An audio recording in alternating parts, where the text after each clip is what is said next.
현대의 아브라함은 어떤 사람일까? 아브라함은 아무도 예배하지 않는 이방 땅에서 하나님의 부르심에 이끌려 참 가나안 땅, 이방의 땅, 낯선 땅, 그 땅에 참 제단을 쌓고 하나님 앞에 예배합니다.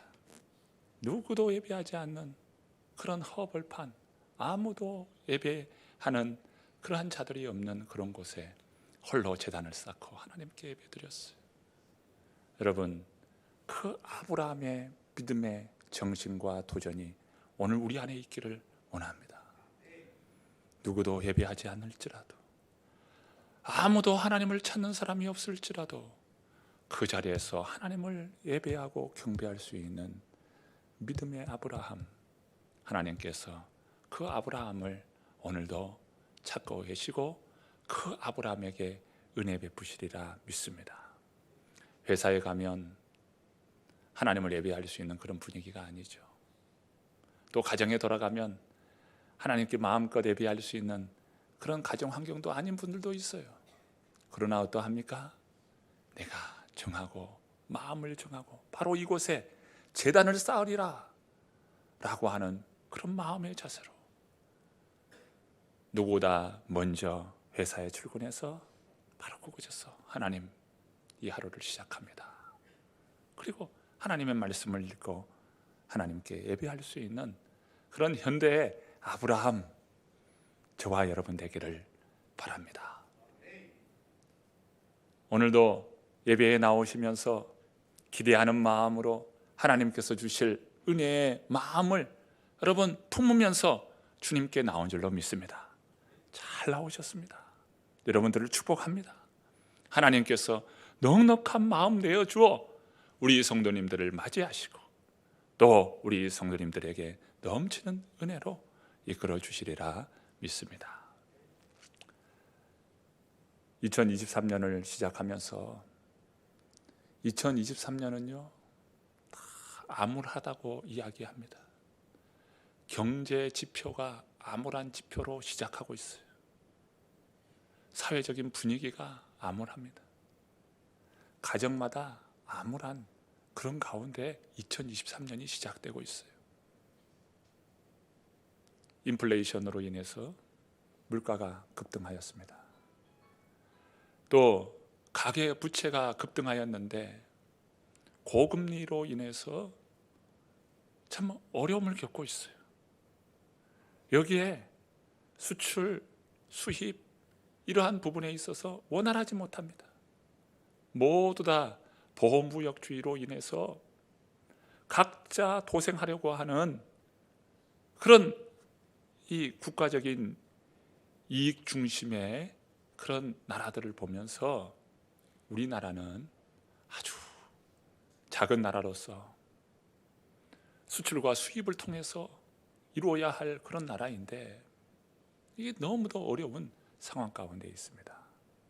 올해가 검은 토끼의 해라고 하죠. 이 검은 토끼, 검다라고 하는 것이 오늘 이 사회를 대변하고 있지 않는가 그런 생각을 해봅니다. 이 경제 경영 사상가인 피터 드래거의 말이죠. 격변의 시대에 가장 위험스러운 것은 격변, 터벌런스가 아니다라고 했습니다. 격변만 하는 이 시대에 격변이 문제가 아니고 그럼 무엇인가?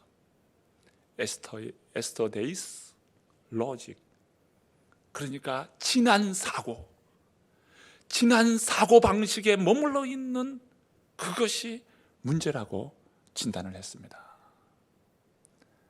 사회가 계속 바뀌고 변화되고 격변하고 있어요. 격변하는 시대에 변화되지 못하고 이 사고의 체계를 바꾸지 못하면 여러분 어떻게 될까요? 이런 이야기를 합니다. 변혁의 시대에 바꾸다의 상대 어는 유지하다가 아니다. 바꾸다의 이 상대어는 유지하다가 아니다는 거예요. 그럼 무엇일까요? 격변하느냐, 바꾸느냐, 죽느냐의 문제라는 거예요. 바꾸지 못하면, 변화되지 않으면 죽는다는 거예요. 얼마나 사회가 급변하고 있는지 모릅니다. 그러기에 이런 급변하는 변화 속에서 우리의 자녀들, 청년들, 우리의 다음 세대들이 그것에 맞닿아서 스스로 바뀌려고 하니 얼마나 고통스럽습니까? 따라가기가 버거운 거예요. 바뀌고 변화되는 것에 그것을 빠른 전환을 이루어야 하는데, 전에는요 전환하지 않아도 평생 그것으로 살아갔어요. 그러나 지금은 그렇지 않습니다. 변화에 맞추지 않으면 이것은 사느냐 죽느냐의 문제예요. 이렇게 변화가 참 우리에게 크게 다가와 있다는 것이죠. 오늘 이런 도전 앞에서 우리가 이 도전을 맞닿아 싸우고 응전할 수 있는 그런 힘과 근육이 우리에게 있기를 축복합니다. 그리고 특별히 우리가 기도해야 될 것은 우리의 청년들, 우리의 다음 세대를 위해서 여러분 기도 많이 해주시기를 부탁드립니다. 우리 자녀들이 영적인 힘을 가지고 이 변화의 시대 속에서 주도적으로 일을 이루어가고 또 하나님께서 주시는 그런 놀라운 기쁨의 성취를 다 이루어가며 살아갈 수 있도록 오늘 우리들의 기도, 그 한 모금의 그 물이 목마른 자에게 그렇게 귀중하듯이 오늘 우리의 그 기도 한 모금 한 모금을 우리 자녀들에게 줄 수 있는 저와 여러분 되기를 바랍니다. 예수님은 메시아 사역을 준비하면서 3가지 준비를 하셨어요. 먼저는 세례 요한의 증언입니다. 이 세례 요한의 증언은 예수님 오실 길을 준비하는 메시지였습니다. 두 번째는 예수님께서 세례를 받으시는 것이죠. 세 번째는 예수님께서 광야에서 사탄에게 시험을 받습니다. 이러한 준비를 하심으로 인해서 하늘에 놀라운 징조가 일어나는데 하늘이 갈라집니다. 마가복음의 표현에 의하면 하늘이 찢어졌다고 표현하고 있어요. 원어적인 의미에서 하늘이 찢어졌다. 그러면서 들리는 음성이 이는 내 사랑하는 아들이요 내 기뻐하는 자라. 그러면서 예수님께서는 메시아로서의 사역을 시작하십니다. 예수님께서 메시아 사역을 시작하실 때 오늘 본문은 메시아 사역의 분기점, 전환점이 되는 본문입니다. 그것은 바로 세례 요한이 잡힌 후였습니다. 세례 요한이 잡힌 후 예수님의 메시아 사역이 시작된 겁니다. 그때로부터 예수님의 메시아 사역이 시작되고 출발하는 거예요. 오늘 본문 14절의 말씀입니다. 본문 14절의 말씀 읽어봅니다. 요한이 잡힌 후 예수께서 갈릴리에 오셔서 하나님의 복음을 전파하여. 요한이 잡힌 후 예수님께서 사역을 시작하셨다. 여기서 요한은 세례 요한이죠. 세례 요한은 어떤 사람입니까? 예수님 오실 길을 준비하는 사람이에요. 과거에 왕이 행차하려면 왕 앞에 사자를 보냅니다. 그래서 왕이 행차하는 그 길에 위험 요소가 없는지, 그리고 사람들로 하여금 준비를 시켜요. 손에 종려나무를 들고 왕이 행차할 때 왕에게 인사하며 환호합니다. 그 일을 누가 합니까? 왕 앞에 선 바로 그 사자, 왕이 보낸 사자가 하는 거예요. 메신저가 하는 겁니다. 그가 이제 왕이 행차할 거라는 거예요. 왕이 오실 거라는 거예요. 그 길을 준비하는 왕의 사자들이 있었습니다. 세례 요한은 바로 그러한 자였어요. 요한복음 3장에 보니까 세례 요한이 이런 이야기를 합니다. 그는 흥해야 하겠고 나는 쇠하여야 하리라. 예수님은 흥해야 할 분이시고 나는 쇠해야 할 존재라는 겁니다. 실로 세례 요한은 헤롯에 의하여 붙잡히게 되었습니다. 그리고 감옥에 갇히게 됩니다. 훗날 세례 요한은 그 헤롯에 의하여 목베임 당하여 죽고 맙니다.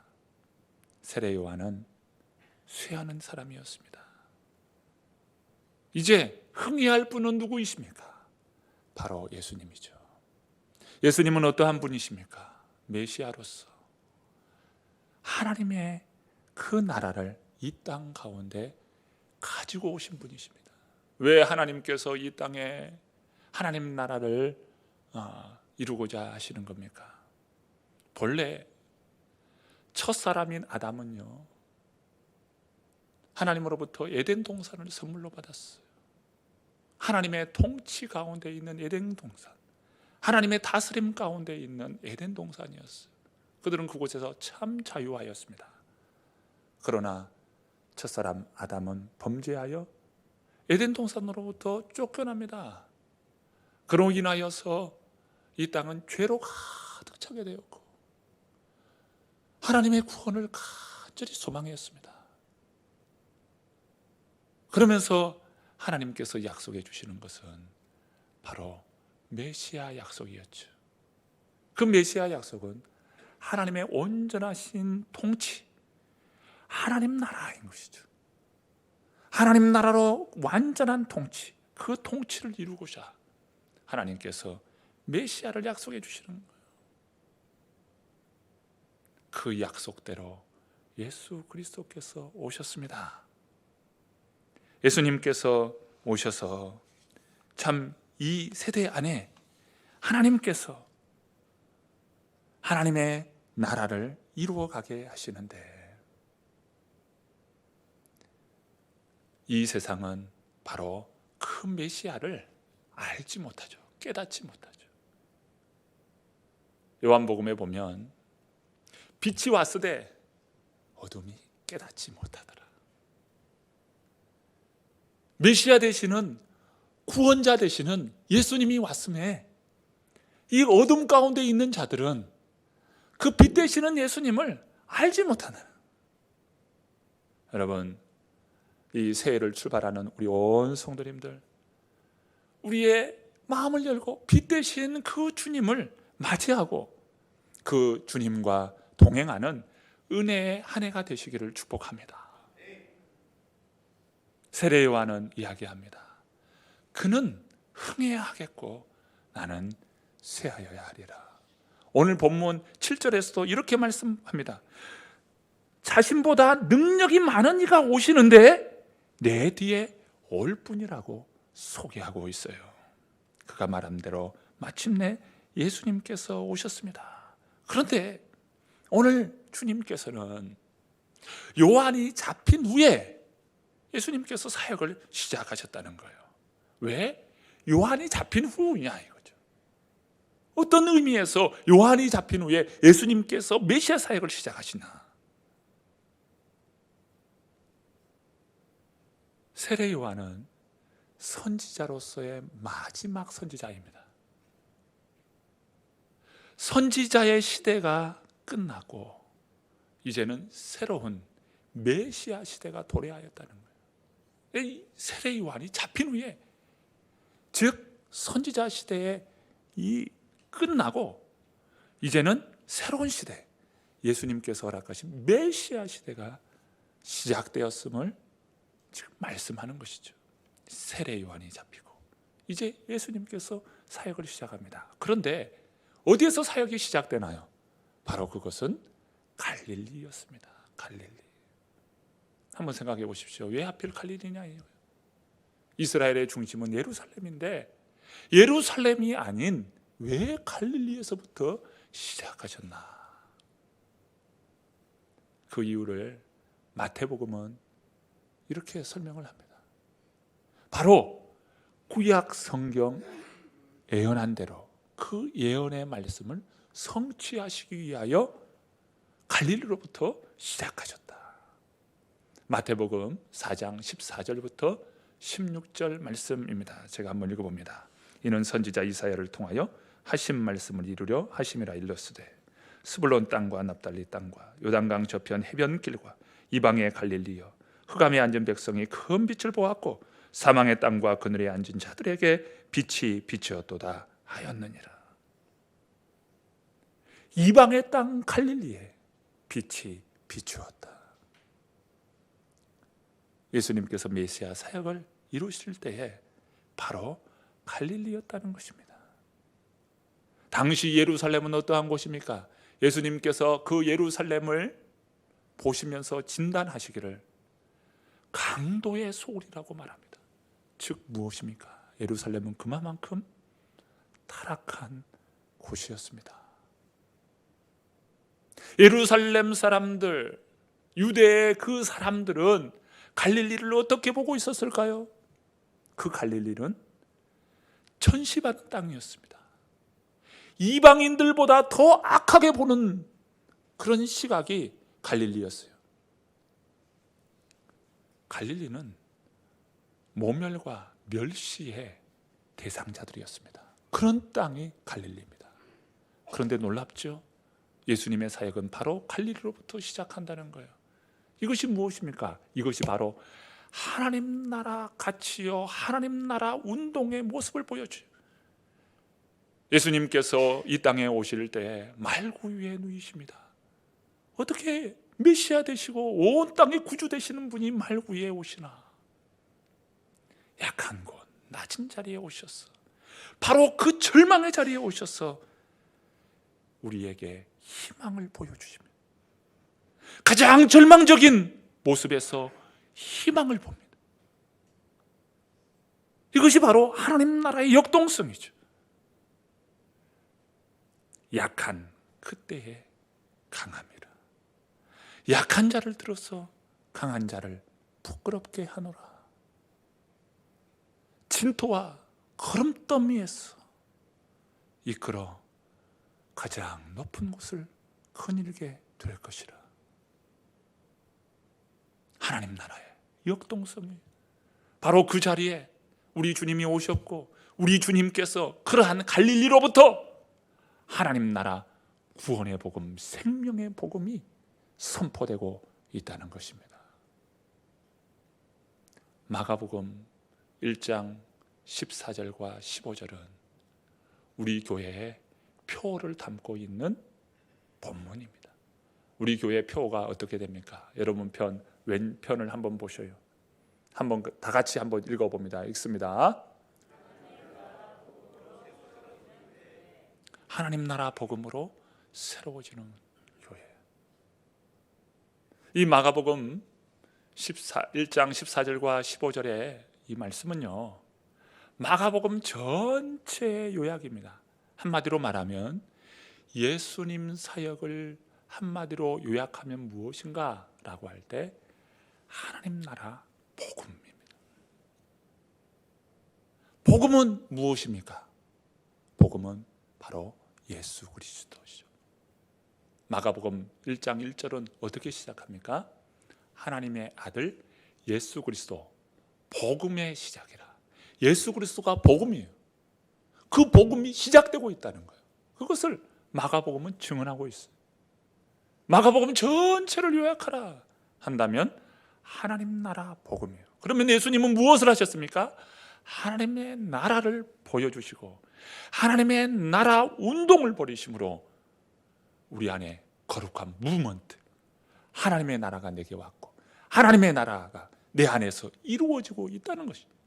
그것을 보여주시고 선포해 주시고 하나님 나라 백성을 삼으시고 하나님의 나라 운동을 벌이신 분이 우리 주 예수 그리스도시여요. 말씀합니다. 요한이 잡힌 후 예수님께서 갈릴리에 오셔서 하나님의 나라 복음을 전파하여 이르시되. 자, 오늘 본문 15절 말씀입니다. 그 복음의 내용을 담고 있는데요, 15절 말씀 읽어봅니다. 이르시되 때가 찼고 하나님의 나라가 가까이 왔으니 회개하고 복음을 믿으라 하시더라. 예수님께서 전파하신 이 15절의 말씀을 분석해 보면 두 문장의 평행 본문입니다. 때가 찼고 하나님의 나라가 가까이 왔다, 회개하고 복음을 믿으라. 이 두 평행되는 본문이 있어요. 때가 찼고 하나님의 나라가 가까이 왔다. 이 문장을 보면요, 완료 형태로 되어 있다는 것이 아주 특이할 만한 본문입니다. 때가 가득 찬 거예요. 여러분, 컵 안에 물을 부을 때 물을 점점 붓다가 어느 딱 부위가 되면은 아주 찰랑찰랑하게 가득 찼습니다. 그리고 난 다음에 물이 한두 방울 떨어지면 그때부터는 이제 흘러내리기 시작하는 거예요. 때가 찼다, 아주 임계점까지 가득 찼다는 거예요. 하나님은요, 때를 따라 일하시는 분이십니다.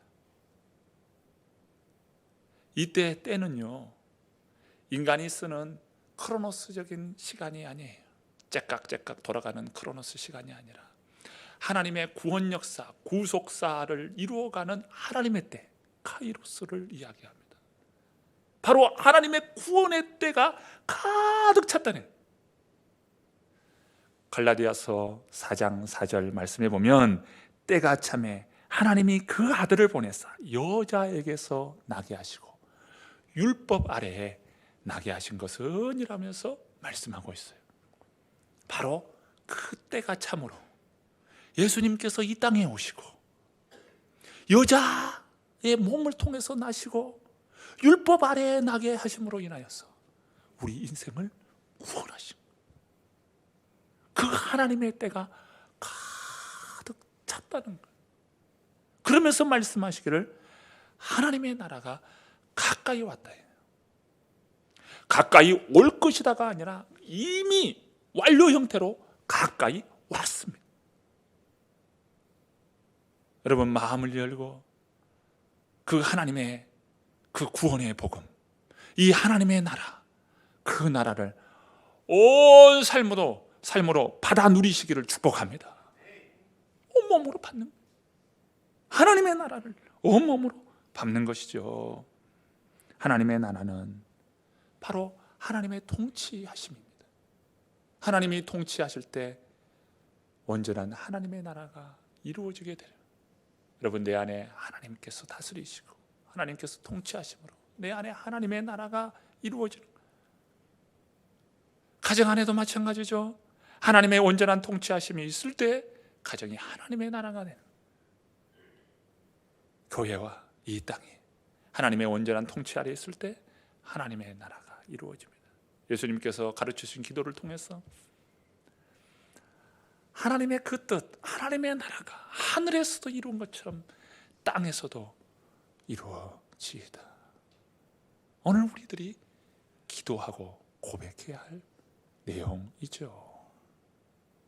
그러므로 우리는 그 하나님의 나라를 온전히 받으며 그 나라로 오늘 우리의 심령을 가득 채워야 하겠습니다.